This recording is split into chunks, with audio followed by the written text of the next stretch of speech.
یعبدون کہ میں نے جنوں اور انسانوں کو اپنی عبادت کے لیے پیدا فرمایا۔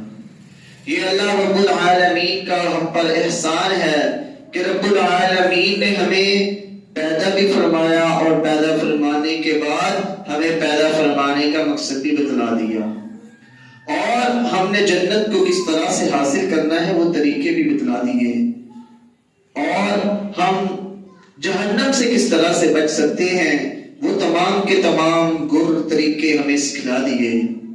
یہ اللہ کا احسان ہے، ہم اللہ رب العالمین کا جتنا بھی اس پر شکر ادا کریں کم ہے، اور انگنت بے شمار تعداد درود و سلام ہوں اور ہستی اقدس پر کہ جن کا نام نامی اسم گرامی حضرت محمد مصطفیٰ احمد مجتبیٰ صلی اللہ علیہ وآلہ وسلم ہے۔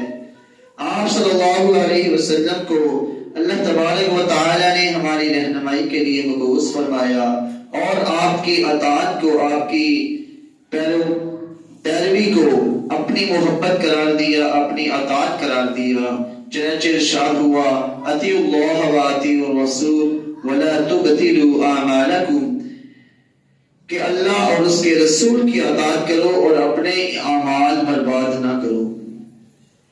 آج ہم جس موضوع پر بات کریں گے، اللہ تبارک و تعالی سے دعا ہے کہ اللہ رب العالمین مجھ بندہ نچیز کو صحیح حق بیان کرنے کی توفیق عطا فرمائے، اور اس کے بعد ہم سب کو اس پر عمل پیرا ہونے کی توفیق عطا فرمائے۔ تو وہ قرآن کی آیت ہے ایاک نعبد و ایاک نستعین، کہ ہم صرف تیری ہی عبادت کرتے ہیں اور صرف تجھ ہی سے مدد مانگتے ہیں۔ یہاں پر حقیقت میں یہ جملہ اللہ تبارک و تعالی یہ بھی کہہ سکتے تھے نعبدو کا و نستعینو کا، کہ ہم تیری ہی عبادت کرتے ہیں اور تجھ ہی سے مدد مانگتے ہیں، لیکن ایا جو مفعول تھا اسے فعل اور فاعل پر اللہ تبارک و تعالی نے مقدم کیا۔ اس کے مقدم کرنے کا مقصد خاص کرنا تھا، اس کو تخصیص دینا تھا کہ صرف اور صرف عبادت اللہ رب العالمین کے لیے ہے۔ آج ہم دیکھتے ہیں کہ لوگ بے شمار بتوں کی، بے شمار خداؤں کی عبادت کر رہے ہیں، نعوذ باللہ ایسی ایسی چیزوں کی عبادت کر رہے ہیں کہ جن کا سوچتے ہوئے بھی انسان کی ہنسی نکل جائے۔ لوگ بندروں، سانپوں اور بے شمار لافانی چیزوں کی عبادت کر رہے ہیں جن کا کوئی تصور موجود نہیں، اور ہمارے کچھ مسلمان اپنے آپ کو کہلانے والے بھائی تو عبادت کر رہے ہیں ان مردوں کی جو دنیا سے رخصت ہو چکے ہیں۔ وہ ان مردوں کے سامنے جھکنا، ان قبروں کے اوپر جھکنا سمجھتے ہیں کہ ہم ان کی عبادت کر رہے ہیں اور یہ کل قیامت کے دن ہمارے سفارشی ہوں گے۔ حالانکہ حقیقت حال میں اللہ تبارک و تعالی کی عبادت جائز ہے، اللہ کے علاوہ نہ کسی کی عبادت کرنی جائز ہے اور نہ قیامت تک جائز ہو سکتی ہے۔ اگر کوئی کسی اور کی عبادت اللہ کو چھوڑ کر کرتا ہے تو وہ اپنے سوا کسی اور کو دھوکہ دینے والا نہیں، وہ اپنے آپ کو دھوکہ دے رہا ہے۔ بعض سلف صالحین کا یہ قول ہے کہ سارے کا سارے قرآن کا راز ان الفاظ میں ہے ایاک نعبد و ایاک نستعین۔ سارے قرآن کا راز سورۃ الفاتحہ ہے، اور سورۃ الفاتحہ کا راز ایاک نعبد و ایاک نستعین کے اندر ہے۔ یہ عبادت ایسی عبادت ہے کہ جس کے اندر پہلے اللہ تبارک و تعالی نے شرک سے بیزاری کا اعلان فرما دیا کہ عبادت صرف اللہ کی ہے۔ انسان جب یہ کہتا ہے تو وہ شرک سے بچ جاتا ہے، وہ شرک کو ترک کر دیتا ہے، وہ شرک کو چھوڑ دیتا ہے۔ لیکن جن کے دلوں پر اللہ تبارک و تعالی نے مہر لگا دی اور انہیں حق سمجھ نہیں آتا، وہ اس عبادت کو پڑھنے کے باوجود بھی دوسروں کی عبادت کر رہے ہیں، دوسروں کے سامنے سجدہ ریز ہو رہے ہیں، اور دوسرے جملہ کے اندر اللہ تبارک و تعالی نے اپنی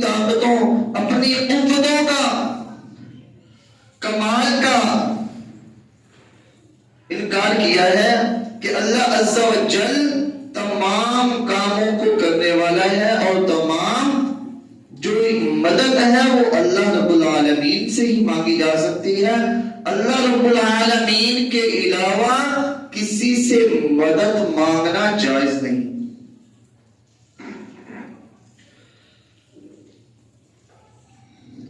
آج لوگ دوسرے لوگوں سے صحابہ کرام کے ناموں سے نعوذ باللہ ایسے ایسے ذریعات سے مدد مانگتے ہیں کہ آپ ان کا سوچ کر ہی آپ شرمندہ ہو جاتے ہیں. حالانکہ وہ قرآن کی اس آیت کو بخوبی جانتے ہیں کہ اللہ کا فرمان ہے وَإِيَّاكَ نَسْتَعِينُ کہ ہم صرف تجھ ہی سے مدد مانگتے ہیں. اور بھی مقامات پر اللہ تبارک و تعالی نے واضح طور پر فرما دیا وَمَا النَّصْرُ إِلَّا مِنْ عِنْدِ اللَّهِ کہ مدد صرف اللہ کی طرف سے ہے.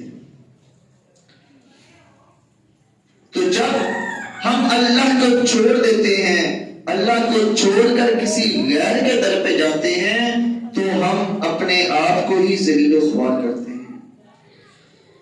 عبادت کس ذات کی جاتی ہے؟ اس کی جاتی ہے جس کے لیے انسان اپنے آپ کو عاجز و انکسار کہتا ہے، جس کے سامنے اپنی عاجزی کو اپنی انکساری کو ظاہر کرتا ہے کہ میری تیرے سامنے کوئی حقیقت نہیں، میں تیرا عاجز ایک ادنا سا بندہ ہوں، میرا تیرے سامنے ذرہ بھی طاقت ذرہ بھی جرأت نہیں چل سکتی، صرف تو ہی ہے جس کے سامنے میں جھکنے والا ہوں. اسی کی عبادت کی جاتی ہے. اور عبادت جو ہے شریعت کے اندر اپنے آپ کو اللہ کے لیے عاجزی کے ساتھ اس کے سامنے جھکنے کو، اس کی عبادت کرنے کو عبادت کہا جاتا ہے.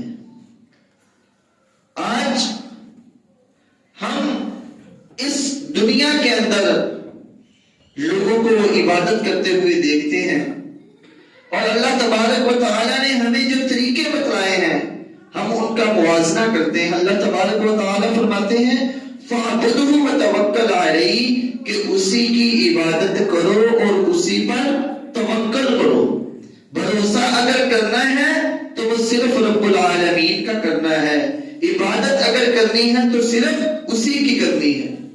ایک اور مقام پر اللہ تبارک و تعالی نے فرمایا قُلْ هُوَ الرَّحْمَنُ آمَنَّا بِهِ وَعَلَيْهِ تَوَكَّلْنَا کہہ دیجئے کہ وہی رحمان ہے، ہم اسی پر ایمان لائے اور ہم نے اسی پر توکل کیا، بھروسہ کیا، یقین کیا. اس کے علاوہ سورۃ المزمل کے اندر اللہ تبارک و تعالی فرماتے ہیں رب المشرق والمغرب لا الہ الا هو فاتخذہ وکیلا یعنی مشرق کا بھی وہی رب ہے اور مغرب کا بھی وہی رب ہے، اس کے سوا کوئی معبود برحق نہیں، کوئی معبود نہیں، تو اسی کو اپنا کارساز سمجھ. یہ آپ صلی اللہ علیہ وسلم کو مخاطب کیا جا رہا ہے کہ آپ صلی اللہ علیہ وسلم اللہ تبارک و تعالی کو ہی اپنا کارساز سمجھے اور مومنین کے لیے بھی یہی حکم ہے. تو ہمیں اس بات کا پتہ چلتا ہے کہ اگر ہم نے عبادت کرنی ہے، اگر ہم نے کسی کے سامنے جھکنا ہے تو وہ آپ صلی اللہ علیہ وسلم کے فرمان کے مطابق اور ہمارے ایمان کے مطابق اللہ تبارک و تعالی ہے. اللہ ہی وہ ذات ہے کہ جس کے سامنے انسان جھکتا ہے، اپنی عاجزی اپنی انکساری ظاہر کرتا ہے. اگر ہم اپنی عاجزی انکساری کسی اور کے سامنے جھکے، کسی اور کے سامنے ظاہر کریں تو گویا ہم اللہ تبارک و تعالی کے ساتھ شرک کرنے والے ہیں. اور شرک وہ گناہ ہے کہ اگر انسان بغیر توبہ کیے دنیا سے شرک کرتا ہوا چلا جائے تو وہ کبھی معاف نہیں ہوگا. وہ گناہ ایسا گناہ ہے کہ جس کی وجہ سے انسان جہنم میں جا پہنچے گا. حضرت عبداللہ بن عباس رضی اللہ تعالی عنہ اس آیت کی تفسیر کرتے ہوئے فرماتے ہیں، یہ صحیح مسلم کی روایت ہے، فرماتے ہیں ایاک نعبد کے معنی یہ ہے کہ اے ہمارے رب، ہم خاص تیری ہی توحید مانتے ہیں اور تجھ ہی سے ڈرتے ہیں اور تیری اسی ذات سے امید کرتے ہیں، تیرے سوا کسی اور کی نہ ہم عبادت کریں گے، نہ ہم کسی اور سے ڈریں گے اور نہ ہی ہم کسی اور سے امید رکھیں گے۔ امید کسی سے رکھنا کہ یہ میرے نفع نقصان کا مالک ہے، میں اس کی عبادت کروں، میں اس کے سامنے جھکوں، یہ بھی گناہ ہے، یہ بھی شرک ہے۔ اور فرمایا وَإِيَّاكَ نَسْتَعِينُ سے مراد یہ ہے کہ ہم صرف تیری ہی اطاعت، تمام کاموں کے اندر تیری ہی اطاعت کرتے ہیں اور تجھ ہی سے مدد مانگتے ہیں۔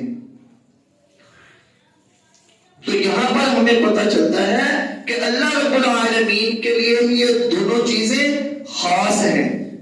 اور جیسا کہ میں نے حدیث سنائی تھی کہ اللہ رب العالمین نے اس سورت کو بندے اور اپنے درمیان تقسیم کیا ہے، لیکن جب اس آیت کی باری آتی ہے تو یہ نصف بندے کے لیے ہے اور نصف اللہ رب العالمین فرماتے ہیں جو تو نے مانگا تجھے دے دیا۔ اور ایک روایت کے اندر آتا ہے، حضرت ابو ہریرہ رضی اللہ تعالیٰ عنہ فرماتے ہیں، صحیح روایت ہے کہ جو بندہ جسے سورۃ الفاتحہ آتی ہو اور وہ اپنی نماز کے اندر اس آیت کو نہ پڑھے، اس سورت کو نہ پڑھے، اس کی عبادت قبول نہیں۔ یعنی کہ جسے سورۃ الفاتحہ آتی ہے، چاہے وہ اکیلا نماز پڑھنے والا ہے اور چاہے وہ امام کے پیچھے ہے، تب بھی اسے اپنے نفس، اپنے دل کے اندر سورۃ الفاتحہ کی تلاوت کرنی ہے۔ اگر وہ نہیں کرتا تو اس کی نماز قابل قبول نہیں۔ وَإِيَّاكَ نَسْتَعِينُ اور ہم صرف تجھ ہی سے مدد مانگتے ہیں۔ آج ہمارے بعض بھائی یا غوث مدد، یا علی مدد، ایسے ہی کتنے ہی الفاظ ہیں جو انہوں نے گھڑ رکھے، جن سے وہ مدد مانگتے ہیں اور سمجھتے ہیں کہ وہ ہماری مدد کرنے پر قادر ہیں۔ صحابہ کرام کا ایمان دیکھیے، عدی بن حاتم جو کہ حاتم طائی کا بیٹا تھا، جسے عرب کا سخی کہا جاتا ہے حاتم طائی کو، جب اس نے مکہ کو چھوڑا، آپ صلی اللہ علیہ وسلم فتح مکہ کرنے کے لیے آئے، آپ نے مکہ کے اوپر چڑھائی کر دی اور مکہ والوں کو پناہ بھی دے دی۔ صحابہ کرام نے پوچھا آپ ان کے ساتھ کیا معاملہ فرمائیں گے؟ تو آپ صلی اللہ علیہ وسلم نے فرمایا کہ میں ان کے ساتھ وہی معاملہ کروں گا جو میرے بھائی یوسف علیہ السلام نے اپنے بھائیوں کے ساتھ کیا۔ یوسف علیہ السلام نے کیا کہا؟ لا تثریب علیکم اليوم، آج کے دن تم پر کوئی ڈانٹ نہیں ہے، کوئی تمہارے جو جرم ہے میں نے معاف کر دیے ہیں، اللہ مجھے بھی بخشے اور تمہیں بھی بخشے۔ تو یوسف علیہ السلام نے اپنے بھائیوں کے ظلم کے باوجود انہیں معاف کر دیا۔ تو آپ صلی اللہ علیہ وسلم نے فرمایا کہ میں نے بھی مکہ والوں کو معاف کر دیا، ان کی جو خطائیں تھی، جو انہوں نے ہمارے ساتھ ظلم زیادتیاں کی ہیں، وہ میں نے تمام کی تمام معاف کر دی۔ آپ نے فرمایا جو ابو سفیان کے گھر چلا جائے اسے بھی پناہ، جو اپنے گھر کا دروازہ بند کر لے اسے بھی پناہ، جو خانہ کعبہ کے اندر داخل ہو جائے اسے بھی پناہ۔ یعنی کہ تمام لوگوں کو پناہ دے دی، سوائے ان لوگوں کے جو جنگ کے لیے آتے ہیں، جو قتال کرنے کے لیے آتے ہیں، لڑائی کرنے کے لیے آتے ہیں، ان کو قتل کیا جائے گا، باقی تمام کو پناہ دے دی۔ عدی بن حاتم نے جب یہ سنا کہ آپ صلی اللہ علیہ وسلم آ رہے ہیں، انہیں معلوم تھا کہ میرے گناہ بہت ہیں، میں نے بہت زیادتیاں کی ہوئی ہیں، تو انہوں نے پھر وہاں سے بھاگ جانا ہی مناسب سمجھا کہ میں نے ایمان نہیں لانا تو کیوں نہ میں یہاں سے نکل جاؤں، یہاں سے بھاگ جاؤں مدینہ چھوڑ کر۔ جب وہ سمندر میں پہنچا تو کشتی ڈگمگانے لگی، طوفان آیا، تو اللہ کہتا کہ محمد صلی اللہ علیہ وسلم کے رب کو پکارو، وہی یہاں پر ہمیں بچا سکتا ہے۔ عدی بن حاتم نے کہا کہ ہم انہیں تو چھوڑ کر آ رہے ہیں، ان سے جو ہم بھاگ کر آ رہے ہیں کہ ہم نے ان کے رب کو نہیں مانا، محمد صلی اللہ علیہ وسلم کا انکار کرنا ہے، تو ہم یہاں پر تم ان کے ہی رب کو پکار رہے ہو، اللہ سے ہی مدد مانگ رہے ہو۔ اللہ تبارک و تعالیٰ نے بھی اس واقعے کو قرآن مجید کے اندر بیان فرمایا کہ جب وہ سمندروں میں ہوتے ہیں تو پھر اللہ کو بلاتے ہیں مخلصین لہ الدین، مخلص ہو کر اس کے دین کے لیے، اس کے لیے مخلص ہو جاتے ہیں۔ تب ان کے ارشاد نے فرمائے لئن انجانا من هذه لنکونن من الشاکرین، کہ اگر تو ہمیں نجات دے دے، ہمیں بچا لے، تو ہم شکر گزار بندوں میں شامل ہو جائیں گے۔ عدی بن حاتم نے کہا کہ ہم انہیں چھوڑ کر آ رہے ہیں، ہم اپنے جو خانہ کعبہ کے اندر رب رکھے ہوئے ہیں انہیں مدد کے لیے کیوں نہیں بلاتے، وہ ہماری مدد کیوں نہیں کر سکتے؟ تو اللہ نے کہا کہ سمندر کے اندر محمد صلی اللہ علیہ وسلم کا رب مدد کرنے پہ قادر ہے، تمہارے رب وہاں پر کام آتے ہیں، یہاں پر اگر کام آئے گا تو وہ رب العالمین آئے گا۔ اس بات کو جب عدی بن حاتم نے سنا تو اس نے کہا کشتی کو واپس لو۔ کشتی واپس آئی، وہ آپ صلی اللہ علیہ وسلم کی خدمت میں حاضر ہوا اور مسلمان ہو گیا۔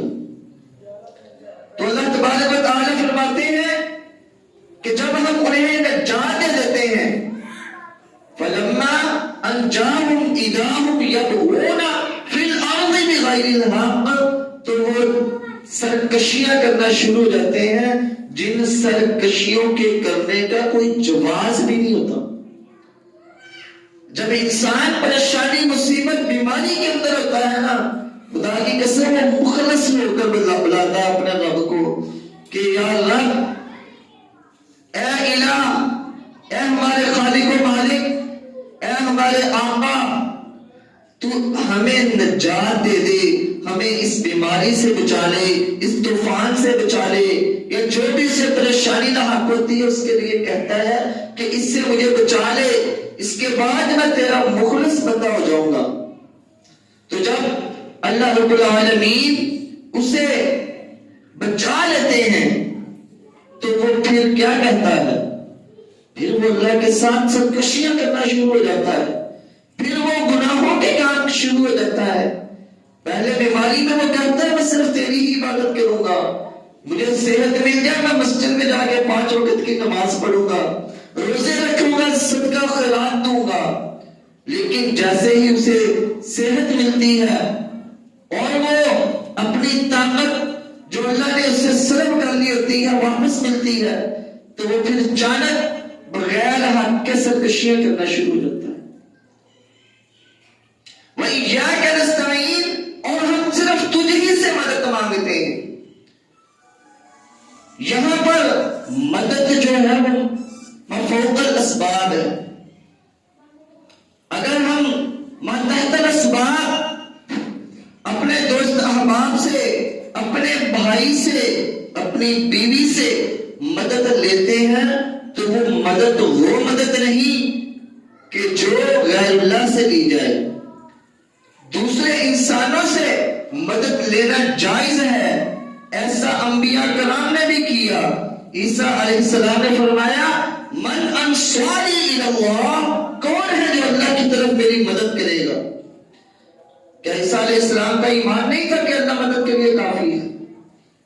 یہ ظاہری اسباب ہیں، ظاہری طور پر انسان ایک دوسرے سے مدد لے سکتا ہے۔ ہمارے کچھ بھائی ہیں جب انہیں کہا جائے کہ بھائی مدد صرف اللہ کی طرف سے ہے تو وہ کہتے ہیں کہ جب تم بیمار ہوتے ہو کہاں جاتے ہو؟ جب تمہیں کپڑے چاہیے ہوتے ہیں کس کو کہتے ہو؟ وہ جو دنیاوی مثالیں دیتے ہیں، حالانکہ یہ دنیاوی مثالیں جو ہیں وہ کس لیے ہیں کہ ہم آپس میں انسان ہیں اور اللہ تبارک و تعالی نے بھی ہمیں ایک دوسرے کے ساتھ تعاون کا حکم دیا ہے۔ اللہ تبارک و تعالی فرماتے ہیں وَتَعَاوَنُوا عَلَى الْبِرِّ وَالتَّقْوَى، کہ نیکی اور تقوی کے جو کام ہیں ان میں ایک دوسرے کے ساتھ تعاون کرو۔ ایک دوسرے کے ساتھ تعاون کا اللہ نے ہمیں حکم دیا ہے۔ اور ایک روایت کے اندر آتا ہے کہ آپ صلی اللہ علیہ وسلم نے فرمایا وَاللَّهُ فِي عَوْنِ الْعَبْدِ مَا كَانَ الْعَبْدُ فِي عَوْنِ أَخِيهِ، کہ اللہ بندے کی مدد میں رہتا ہے جب تک ایک بندہ اپنے بھائی کی مدد میں رہتا ہے، کہ جب آپ اپنے بھائی کی مدد کر رہے ہیں تب تک اللہ بھی آپ کی مدد میں لگا رہے۔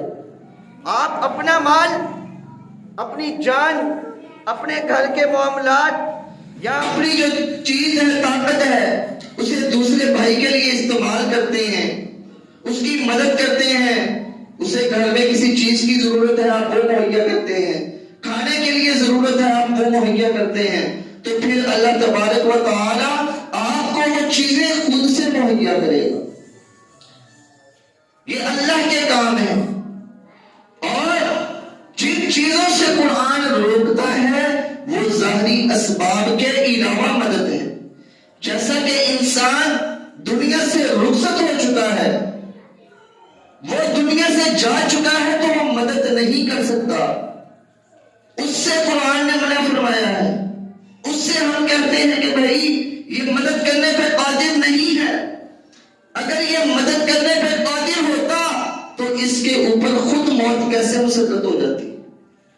جو اپنی زندگی کے اندر اپنی موت کو آنے سے نہ روک سکا وہ آپ کی مدد کیسے کر سکتا ہے؟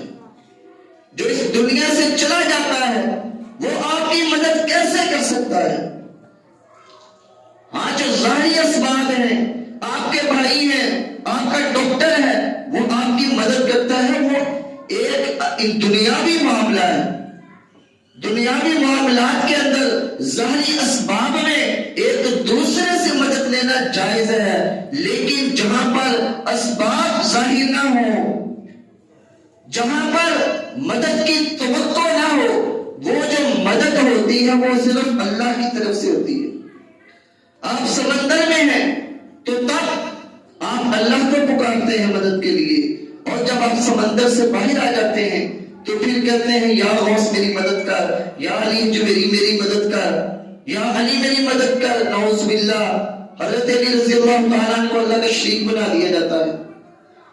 حالانکہ حقیقت حال میں ہر کوئی اللہ کی مدد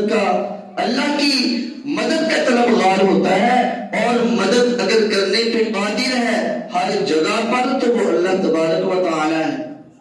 اللہ تبارک و تعالی نے واضح طور پر فرما دیا وَإِيَّاكَ نَسْتَعِينُ، کہ ہم صرف تجھ ہی سے مدد طلب کرتے ہیں۔ لیکن لوگوں کو ورگلانے کے لیے، ان کے ذہنوں کو متنفر کرنے کے لیے ہم ظاہری اور جو باطنی اسباب ہوتے ہیں انہیں مکس کر دیتے ہیں کہ بھائی آپ زندگی کے اندر ڈاکٹر کے محتاج ہو تو اگر آپ یہ قبر والوں سے مدد مانگ لو گے تو کیا ہو جائے گا؟ تو وہ قبر والوں سے مدد مانگنا شرک ہے، اور اپنے ایک ظاہری بھائی سے جو آپ کی مدد کر سکتا ہے اس سے مدد طلب کرنا ایک دنیاوی معاملہ ہے۔ تو اللہ رب العالمین سے دعا ہے کہ اللہ رب العالمین ہم سب کو اس آیت پر عمل پیدا ہونے کی توفیق عطا فرمائے۔ وآخر دعوانا الحمد للہ رب العالمین، آمین برحمتک یا ارحم الراحمین۔